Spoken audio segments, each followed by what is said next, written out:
Le dernier rapport du CPGA, le Comité professionnel des galeries d'art, représentant plus de 300 galeries françaises, fait état de difficultés économiques du secteur, mais pas que. Et je suis ravie d'accueillir Magda Danis, vous êtes galeriste, présidente déléguée du CPGA, et Hervé Lovenbruck, galeriste, président délégué du CPGA, pour parler de ce modèle de galerie qui semble souffrir et quelles sont les pistes d'amélioration que nous pourrions avoir. Merci beaucoup d'être avec nous. Merci Sybille.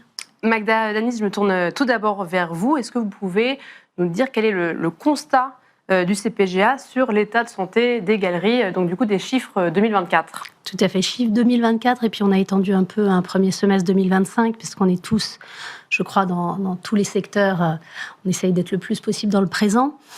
Alors d'abord, il faut quand même se rendre compte que ce marché de l'art, il est important. Au niveau mondial, on est 2 fois la musique enregistrée, 2 fois la montre de luxe, donc c'est pas un petit truc anecdotique. C'est pas un petit marché, on parle de 60 milliards de dollars. 60 milliards de dollars mondialement. Et la France est plutôt bien positionnée. Alors bien sûr, les États-Unis en premier, hein, mais en Europe, on est très bien positionnés, puisqu'on est les premiers. Néanmoins, effectivement, le secteur souffre et on commence à le sentir et ça s'est un peu accentué début 2025. Secteur qui souffre malgré des emplois qui représentent à peu près 10 000 personnes, puisqu'on fait travailler aussi des artistes, des encadreurs, des transporteurs, qui eux aussi, du coup, tirent la langue. Pourquoi? Il y a beaucoup de raisons.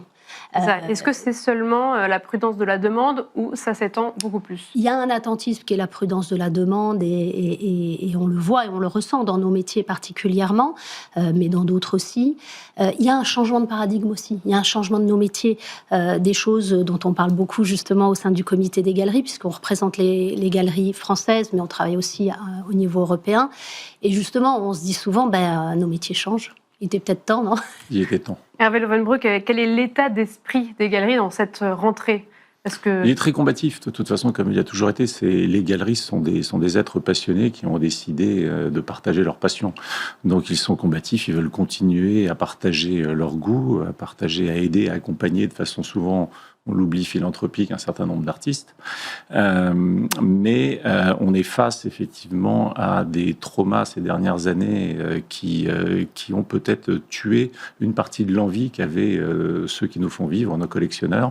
On espère qu'un certain nombre de conflits vont se régler. On espère que la situation politique va se stabiliser pour que les gens puissent... Ces traumas, c'est lié à quoi exactement? C'est des réglementations? Non, ça vient pas de la réglementation. Ça vient plutôt des phénomènes géopolitiques extérieurs qui font que les gens ne sont pas dans l'envie, ils sont dans l'inquiétude. Ils se disent mais où va le monde? Les artistes...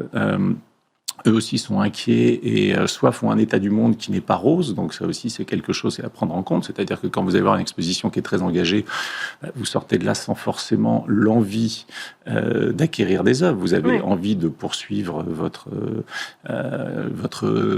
d'accompagner ces artistes et de poursuivre votre engagement, mais vous n'avez pas forcément envie de passer à l'acte d'achat, donc on souffre aussi un petit peu de tout ça, donc on espère, nous comme beaucoup d'autres dans l'économie globale, que les conflits vont se régler et que les gens vont retrouver l'envie. Mais parce que du coup, on a parlé de géopolitique, de la demande. Est-ce que, ça c'est peut-être extérieur à la galerie, est-ce que le modèle traditionnel, c'est peut-être une question que vous pourrez tous les deux répondre, le modèle traditionnel de la galerie, est-ce que ça c'est en péril? Est-ce que vous voyez des évolutions? Comment est-ce que vous voyez ce modèle traditionnel? Je ne dirais pas qu'il est en péril, mais il est challengé. Aujourd'hui, il faut qu'il se transforme. On a peut-être mis plus de temps que d'autres secteurs. Si on parle de tech, si on parle d'internationalisation, du contexte français aussi, parce qu'il y a la façon dont on est considéré par le politique. Parfois, les arts visuels sont souvent un peu à côté, un peu, ils n'ont pas besoin de nous, c'est un petit secteur. Donc c'est aussi à nous, et c'est bien pour ça que le comité, lui, se restructure aujourd'hui pour essayer justement d'embarquer que ce soit d'abord les galeristes, les artistes qui sont les acteurs premiers, dans quelque chose de nouveau où les usages du public ont complètement changé. Aujourd'hui, comme on disait tout à l'heure, les gens n'attendent plus le samedi matin pour aller dans une galerie. En revanche, ils sont là 24/24 sur les réseaux, en ligne, pour savoir ce qu'on a à leur offrir comme aventure artistique. Et ça, pour nous, c'est une révolution. Pour beaucoup de galeristes, il va falloir prendre ce pas-là. Mais heureusement, il y a des jeunes générations qui arrivent aussi quand même.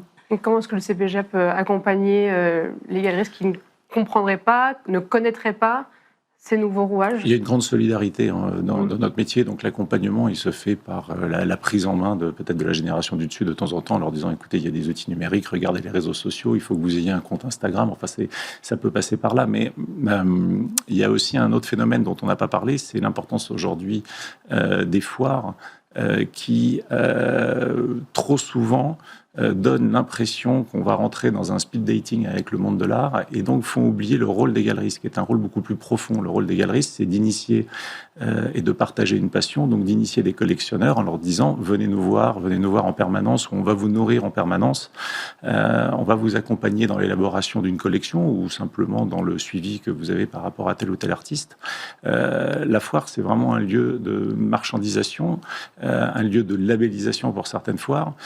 C'est quelque chose qui a un petit peu aussi brouillé les pistes. Donc aujourd'hui, il faut que la jeune génération, elle comprenne où elle doit se montrer et elle comprenne avec quels outils elle doit exister et faire savoir qu'elle existe. On en est là, le CPGA accompagne un petit peu dans ses partenariats avec les foires et dans ses partenariats avec différents acteurs, accompagne justement cette mutation. Et justement, Magda Danis, dans le rapport, il y a le terme Paris booming qui, il y a écrit, qui n'est pas structurant. C'est vrai que j'ai fait beaucoup d'interviews où de nombreuses galeristes, directeurs de foires nous parlent de cette effervescence autour de Paris, de nombreuses foires, etc. Qu'est-ce que ça veut dire qu'il n'est pas structurant dans ce rapport? On a une marque Paris qui est merveilleuse, qui est incroyable. On a une offre culturelle, et en particulier au niveau des arts plastiques, sujet qui nous réunit ici aujourd'hui, qui est incroyable. Et on n'a pas de quoi rougir, que ce soit à Saint-Germain ou dans le Marais, vous avez en moyenne une galerie tous les 30 mètres. Donc c'est quelque chose qu'on devrait savoir mieux vendre, là pour le coup, que ce soit, si on va plus loin, à des tours opérateurs, à des plateformes en ligne, en disant, en fait, c'est là que ça se passe. Vous avez le plus grand musée gratuit de France qui est là. Il y a une gratuité. On oublie souvent de dire que l'entrée dans les galeries, elle est gratuite et que vous allez rentrer chez un être passionné. Qui va vouloir qu'une seule chose, c'est vous expliquer. C'est fini, en fait, les galeries où on vous toisez, on vous regardez de haut, ça n'existe quasiment plus. Enfin, c'est devenu très, très rare aujourd'hui. Vous rentrez, vous avez des gens qui sont là, qui sont heureux de vous faire partager leur goût, de vous présenter l'exposition. C'est gratuit. Par contre, le CPGA, le rôle du CPGA, c'est de structurer tout ça. C'est sans doute de diffuser un petit peu mieux des listes de galeries où aller qui répondent justement à certains critères. Et c'est ce que nous essayons, avec le nouveau bureau, de mettre en place. Et est-ce que vous accompagnez aussi les galeries pour faire des choix, peut-être d'aller à certaines foires un peu moins, mais mieux, ou alors, je ne sais pas, peut-être... On partage notre expérience, en fait. On partage notre expérience. À chaque fois qu'une galerie membre du CPGA va dans un salon, il n'y a pas une forme de rapport immédiat qui est donné, mais on sait qu'on va pouvoir interroger cette personne en lui disant, alors ce nouveau salon qui a lieu en Amérique du Sud, dans tel pays, c'est la première édition, qu'est-ce que tu en as pensé? Et on va mesurer comme ça le potentiel. Et après, en partageant nos informations, les uns et les autres, on va se dire, tiens, j'ai envie d'aller là. Alors, il y a des foires où tout le monde veut aller, et il y a des foires où tout le monde s'interroge. Donc, c'est cette base de données, elle existe, elle est mise en place, et tout ça permet d'éviter de temps en temps des mauvaises expériences. Est-ce qu'il y a des exemples de galeries qui réussissent à prendre un peu un chemin qui n'est non traditionnel, et ça fonctionne bien, et justement, ça les porte, ça les met en valeur? Vous me regardez? Non, je ne sais pas. Non, parce que c'est une question qu'on me pose souvent, donc c'est pour ça que je me taquine. Je pense que oui, et de plus en plus. Il y a de plus en plus de galeries qui vont essayer d'être à la fois très respectueux du modèle traditionnel tel qu'il a existé, mais on est obligé aujourd'hui, en allant pour certains dans d'autres pays, en allant sur d'autres types de plateformes, en allant, en mélangeant de l'art et de la tech, en allant chez certains à collaborer avec d'autres industries aussi. Donc, aller partout où l'art peut avoir un écho, ça veut dire un peu dans tous les secteurs. Et ça, c'est aussi à nous, galeristes, d'accompagner les artistes vers ça, de les faire collaborer avec d'autres acteurs, que ce soit des institutions publiques, bien sûr, on veut qu'ils aient des expos dans les musées, mais ça peut être des acteurs privés, ça peut être énormément de choses qu'on va essayer, nous aussi, aujourd'hui, de structurer un peu plus parce que c'est un milieu qui est très atomisé, celui des galeries, donc d'apparaître comme un bloc de 300 galeries qui sont ensemble pour pouvoir effectivement aider. Par exemple, une des actions qui a déjà été montée, et grâce à des partenaires privés, de monter des prix pour que la scène française soit plus visible. Que ce soit à Madrid, au salon qui a lieu là-bas, que ce soit à Miami, au salon qui très important qui a lieu là-bas, et donc pousser et les galeristes et les artistes à être plus visibles à l'international. Donc voilà, on va essayer de syndiquer un peu encore plus notre profession. Collaboration, c'est ça qui pourrait être une autre voie de stratégie possible et bénéfique? C'est absolument une voie de stratégie possible et bénéfique, et on est tous en train de mettre en place aujourd'hui au niveau du CPGA des partenariats avec des entreprises qui voudraient elles aussi s'investir un petit peu plus dans l'art. Donc on essaie de trouver à chaque fois justement le lieu où chaque entreprise va pouvoir venir soutenir la création et puis s'éveiller aussi à cette création. Parce qu'une entreprise qui accepte de parrainer un prix dans un salon ou dans une foire, c'est une entreprise qui va être obligée de déplacer ses cadres dans ce salon, et il va falloir parler la langue de l'art contemporain, parce que l'art contemporain, c'est à l'origine une langue étrangère. On n'apprend pas l'art contemporain.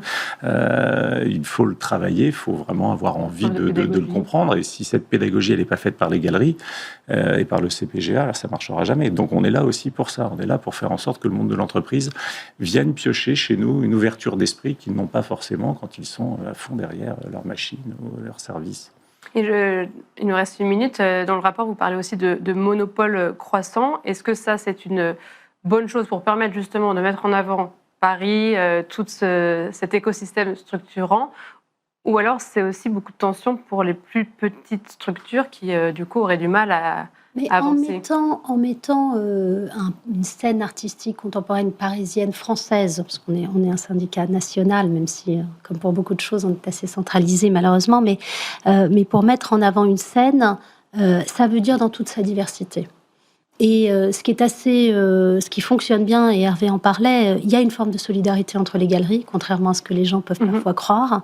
Et souvent, même si tout n'est pas parfait, mais des plus grosses structures qui vont effectivement veiller à ce que de plus petites structures puissent quand même avoir leurs activités. C'est les chiffres d'affaires entre le plus bas et le plus haut, c'est un écart de 1 à 10 000. Donc il faut que cet écosystème il soit varié, parce que vous allez avoir tout type d'artistes et on veut le défendre comme un tout. Mais après, chacun avec ses Mais c'est dans sa variété, j'imagine que ça va évoluer. Il y a beaucoup de partenariats déjà entre les grosses structures et les petites structures. Il ne faut pas oublier que les grosses structures ont été petites et que les artistes, à un moment, démarrent tous, comme les galeries, tout en bas de l'échelle. Et puis après, il faut passer des étapes, des paliers. Et donc, les grands accompagnent les plus petits. Merci beaucoup à tous les deux pour vos analyses.